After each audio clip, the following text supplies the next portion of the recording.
Attorney General Levi Peter breaks his silence on allegations of cover-up in the Joshua Etienne murder case.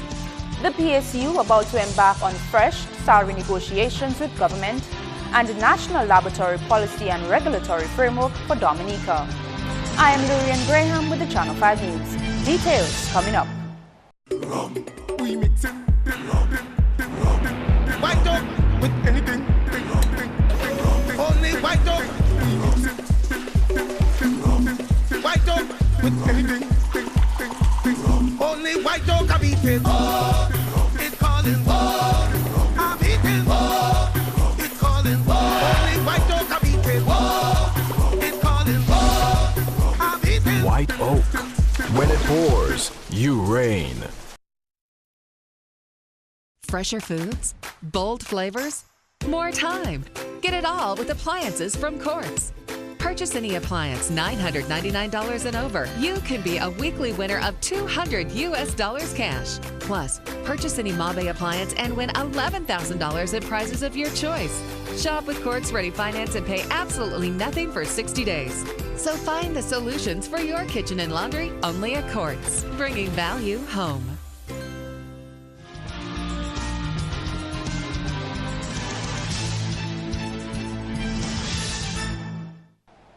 Top in the news, Attorney General Levi Peter has denied that there is any cover-up in the affairs of 5 police officers charged with the death of Joshua Etienne. Peter called a press briefing Tuesday to clear the air on the state's role in the matter. He says government is doing all it reasonably can to address the matter. Within 1 week of that event, that is on the 12th of August of 2014, 5 police officers were charged with the murder of Joshua Etienne. I suggest that 1 week from death for suspects to be charged is in any book an expeditious event and action on behalf of the state. Regrettably, it would appear that in some quarters there are those who, despite the clear evidence before their eyes, are determined to persist in seeking to muddy the waters and spread misinformation, confusion, and strife in this land. Joshua Etienne was found dead in police cells at Portsmouth Police Station last August. Peters has described the incident as regrettable and unacceptable. The rule of law means also that the accused are innocent until and unless they are proven to be guilty by a lawfully constituted court of law. Whatever our personal opinions may be as to the guilt or otherwise of the accused officers, therefore, it must be understood that they are entitled to utilize every legitimate process of law in seeking to exercise their rights under the law. The officers were formally charged on Friday at Magistrates Court. Both the media and family of Joshua Etienne were shut out from court proceedings on a request by the defense team. The Attorney General weighed in on that decision. I cannot speak specifically to that instance. I don't know what was happening on that occasion and why the decision was taken. But if you ask me my preference, I'd prefer that people are not excluded from courts unless there's a very good reason to do so. Justice must be transparent, must be open to the public, wherever that is possible. More top stories. The Public Service Union is in research mode as it continues to prepare for a new phase of salary negotiations on behalf of public servants. Public servants' March month-end salaries reflected a 5% increase since PSU accepted government salary proposal. They now await a retroactive pay at the end of April as promised by government.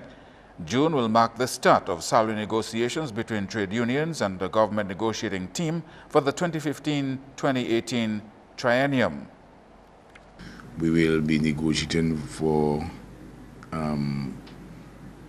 new increases, which will take effect, or salary revision, which will take effect from the 1st of July. We are already making all preparations. We are gathering data. I am doing some research. Leighton says his executive will take on a new style to preparations for salary negotiations. In the next few weeks, we will be meeting with different people within the membership of the public service. What happens is that we want to take a different approach to negotiation, that is in preparing for negotiation. So we'll be bringing different disciplines or professionals, occupations together. So for example, we'll be bringing everybody who works within the health system together, look at what their needs are. We'll be doing the same for those who work in education and so on and so forth. At the end, we would have a very clear indication as to what their needs are. Following that, we will call a general membership, and that is after we'll have compiled all the information. At that meeting, the executive will seek the endorsement of its general membership on intended salary proposals for government. And we are hoping that we can get results, because very often after you would have negotiated or when you're far into negotiation, people tell you should negotiate for this, negotiate for that. It is sort of too late at that time to do anything. Let's not fool ourselves. We know you not always get the level of increase that you are asking for various reasons. And we believe more and more we need to pay attention to non-salary issues, and especially things that will have positive long-term effect on employees even after they would have left the service. So these are the reasons why we are taking that new approach to negotiations. Moving on to health now, where the Chief Medical Officer is stressing the need for providers of lab services to work with government in securing assistance for continued laboratory budgeting. The CMO, Dr. David Johnson, was speaking to stakeholders at a national laboratory policy consultation on Tuesday. The CMO revealed that almost 80% of medical decisions in Dominica are influenced by laboratory services. Anything that you're doing, there has to be money for it. There has to be money to implement a policy. If government decides to have a policy to guide effective and efficient laboratory services in Dominica, the question is, where does the money come from to implement it? There has to be the question of legislation and even policy in laboratory service. Well, policing, to use for want of a better word, there has to be some amount of budget attached to that. Coordinator of the HIV/AIDS Response Unit highlighted the importance of laboratories in medical care. We must recognize the importance of a laboratory in the diagnosis and management of clients or patients. In many instances, the clinicians would be at a loss, you will admit, without laboratory diagnostic services, as this is a critical component of providing healthcare services to the populace. At the end of the two-day consultation, stakeholders will agree on a more structured and organized approach for the provision of laboratory services in Dominica. In related news, Permanent Secretary in the Ministry of Health says a national stakeholders consultation to develop a national laboratory policy and regulatory framework for Dominica is timely. Helen Royer was speaking at the policy consultation on Tuesday. The purpose of the National Laboratory Policy is to provide a guide for the development of quality delivery of laboratory services. It is the government who must determine and provide guidance for the structuring and operation of the National Laboratory Service and decide how the various public and private sector partners in the National Laboratory Network will interrelate and what laws, regulations, policies, standards, responsibilities are needed. She says the meeting on Tuesday is as a result of several meetings with regional partners and local stakeholders. This initiative assures contemporary relevance in a larger context of rising expectation of the people of Dominica for an effective delivery of healthcare services. We humbly submit that the Ministry of Health has developed several traditions and good practice in providing quality healthcare to our people, but we continue to look for more evidence-based approaches to provide these much-needed services. Royer says the effective and efficient management of laboratories require clearly defined leadership between the Ministry of Health and private sectors. Since the Ministry of Health is of the firm belief that the involvement of the private sector in health development should be stimulated and encouraged, it is envisaged that there will be increased public-private sector partnership and collaboration in the provision of quality lab services. In other news now, the Dominica Association of People Living with Disabilities has a new 5-year strategy to better fund its projects. The DAPD's 2015 to 2019 Social, Economic and Personal Development Program will be officially launched on April 13. It is currently mobilizing resources to implement the program. That is part of our drive to generate income, to get involved in the whole business development program. We will be also looking at acquiring aids and equipment for members, like for instance wheelchairs, prostheses, hearing aids, and other assistive devices that people with disabilities need to function, and that we are already looking at. We will also looking to obtain training in production of prostheses, because in Dominica we know there are a number of amputees who are requiring prosthetic legs. The first activity under this development program is a partnership with the Mero-based Romance Cafe.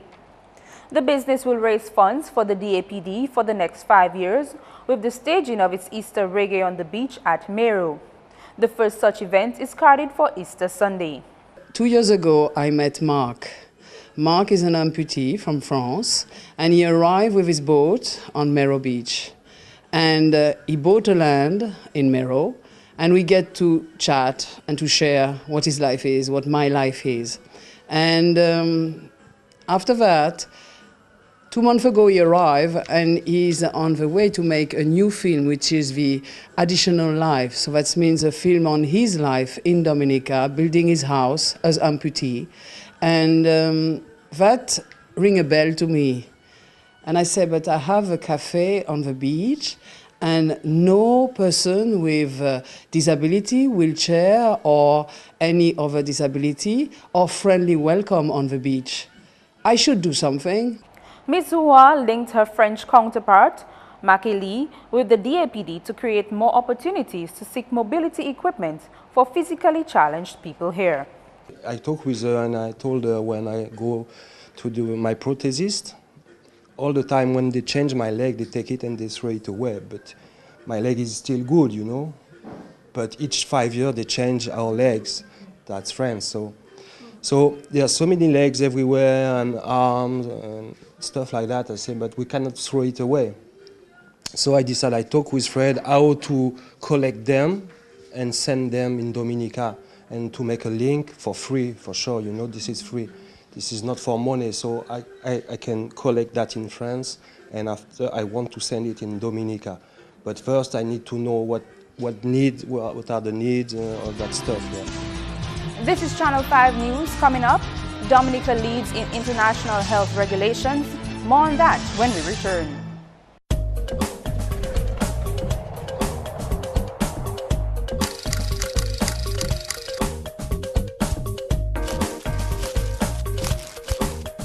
Fresher taste, fresh new look.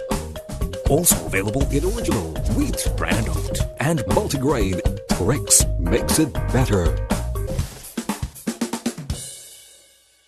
Introducing the Ashley Collection at Quartz. Quartz has joined with Ashley Furniture, the #1 selling home furnishings brand in America, to bring you the most extraordinary furniture selection at unbeatable prices. It's now easier than ever before to find that perfect furniture piece for your home. And what's more, you can add that special touch with the right accent piece from our range of designer accessories from Ashley. Create the perfect look for your home with the Ashley Collection at Quartz. Quartz, bringing value home. Visit the new Ashley Gallery at our Roseau store.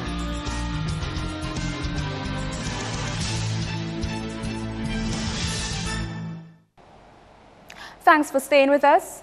Dominica is among leading countries in the region to finalize an international health regulations deadline for June 2016. Here is the Permanent Secretary as she addressed a forum on Tuesday. Dominica, as signatory to the international health regulations, is obligated to strengthen its existing capacity for public health surveillance and response by June 2016. The IHR requires each state party to develop, strengthen, and maintain core national public health capacities at the primary, intermediate, and national levels in order to detect, assess, and notify and report events and to respond promptly and effectively to public health risks and emergencies. Royer says although this is hard work, commitment from staff is commendable, even with constant challenges of public health threats.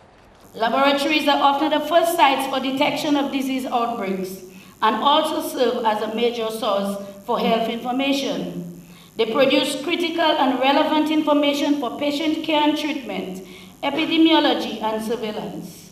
The Ministry of Health strongly believes that the strong laboratory facilities are therefore essential to health as well as the national well-being and maintenance of health and economic development. And finally, the deadline to file income tax returns came and went on Tuesday, and some people took advantage of that last opportunity.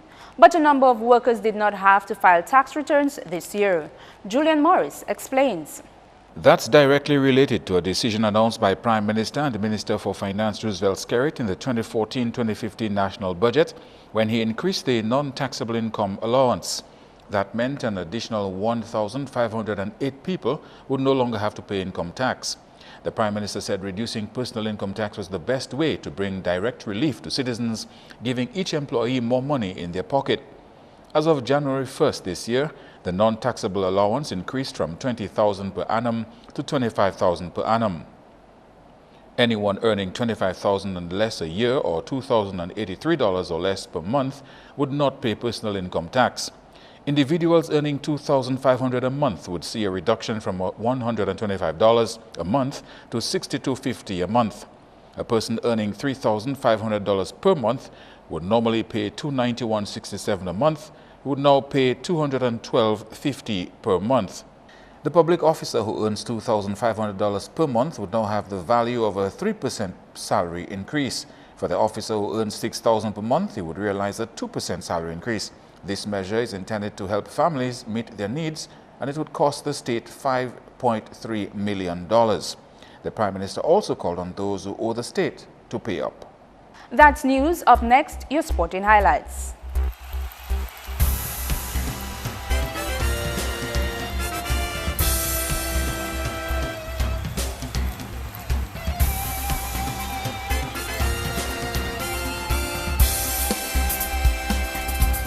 Starting off 6 weeks of domino action, the Martians Bakubuli Chebe Sao three-hand domino league shuffled off last weekend in Point Michel. Saturday, Team Hurt Them topped Game 1 with 79, while Remix took 72 and Kings Hill 66. In Game 2, Dolphins won 87, D-Star 67 and Rabbit Hole 61. Three Unbreakable had 80, Homeboy 79 and Green City 72 in Day 3. On Sunday, Martians placed first with 86, while Bay Boys had 66, Kings Hill 64 in Game 1. Game 2 saw Dolphins on top with 83, Attacker 71, while Matrix came in third with 67. Teams are awarded 3 points, 2 points and 1 point for the first, second and third positions respectively in every game. The top 13 teams, after each team plays 13 games, move on to the quarterfinal on May 8 to 9. The semi-final is set for May 13, the final May 16. Girls football is continuing its developmental phase at satisfactory rates. This is according to Technical Director of the Dominica Football Association, Jerome Bardwell. The DFA completed its final leg of Girls Football Festival last weekend. Bardwell spoke on the importance of girls football at the grassroots level. You would have heard over the past 2 months that we've had the grassroots festivals, specifically focusing on the young ladies in our communities. And so we've had Casabros and Portsmouth and the region and the areas. But this time around we are focusing on the central zone of the country, Roseau and its surrounding areas. And it's an opportunity to introduce our young ladies to the sport of football. I've just discovered that quite a bit of them are already playing with their schools, but little more than half of them have not yet started. And so this is a very good opportunity to introduce them to the game, and we are hoping from there that we can further engage them in the sport of football. I must say that there are more young ladies playing the game presently. There's a greater awareness among the young ladies about the best game there is in the world. And we've just seen recently an under-13 league organized by the sports division, where a lot of the young ladies were introduced to the game. We want to take it a little step further. So apart from the festival, we are hoping that we can at least arrange in the communities like academies, have people, take it from the grassroots and have the young ladies organizing groups where they can more frequently, engage with the game. And we are hoping to give the assistance. The FA will support in whatever way possible. And we may just see among them some bright young talent that we would want to take further and get them to advance the sport on the country. Dominica Football Association Division 1 League enters playoff stages this week as games continue in the association's national leagues. Gerald George has more. In a doubleheader on Wednesday, Cube Cheese Barbershop Baffin State will take on RIC Kensborough at 5 p.m. to be followed by Petro Caribe Point Michelle versus ACS Tarish United at 7 p.m. In another doubleheader on Thursday, Signman All-Stars will come up against Nemesis United at 5:30 p.m. while at 7 p.m. it will be Element Agencies LA Stars versus Kenfield Football Club. All matches will be played at the Baffin State playing field. Meanwhile, in the All-Island League on Saturday, Digicel Juvenile Newton Academy will take on Haitian Angels at the Newton playing field at 5 p.m. while at the Castle Bruce playing field, White River Ballers of Dailies will come up against Castle Bruce at 3 p.m. And at the Baffin State playing field, Fokole Classics will battle Goodwill All-Stars at 5 p.m. In athletics, Dominica's Dylan Simon continues to throw his name into the ring of records in American college athletics. Simon, who is currently a senior at Maryland University, rewrote the shot put and discus records when performing at the Wake Forest Open. He was honored this week by the Mid-Eastern Athletic Conference and Eastern College Athletic Conference as the Division I South Athlete of the Week. Simon broke Kimani Cotton's 2012 record with an 18.92 meter shot put and smashed his own previous discus record with 60.13 meters. Both marks rank first among ECAC competition and second in all of National Collegiate Athletic Association Division I.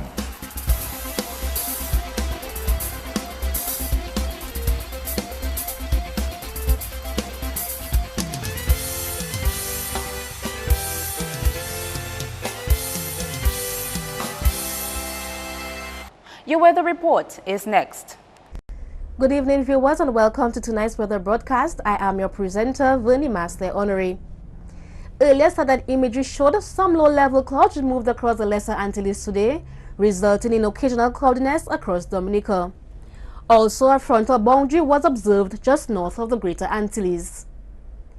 Earlier radar imagery indicated some scattered showers across the Leeward Islands and the Barbados area. Tonight's weather is expected to be fair to partly cloudy with some showers.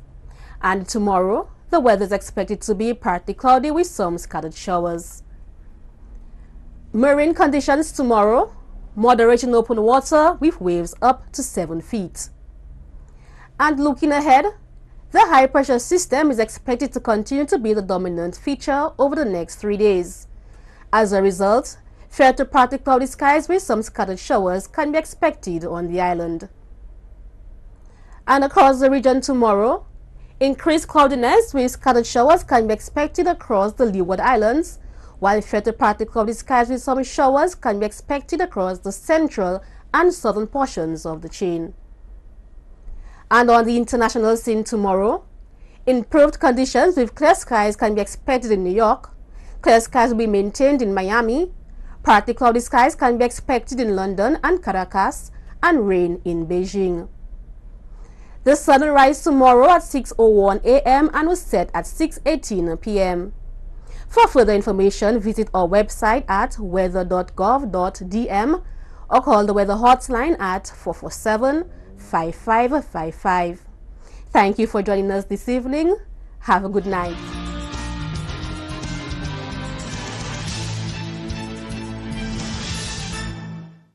To end the news, the headlines again. Attorney General Levi Peter breaks his silence on allegations of cover-up in the Joshua Etienne murder case. The PSU about to embark on fresh salary negotiations with government and a national laboratory policy and regulatory framework for Dominica. Send your questions and comments to news@mapping2k4.com. You can also access the news on the TurnUp 767 app. On behalf of the production team, I am Lurian Graham. Thank you for watching.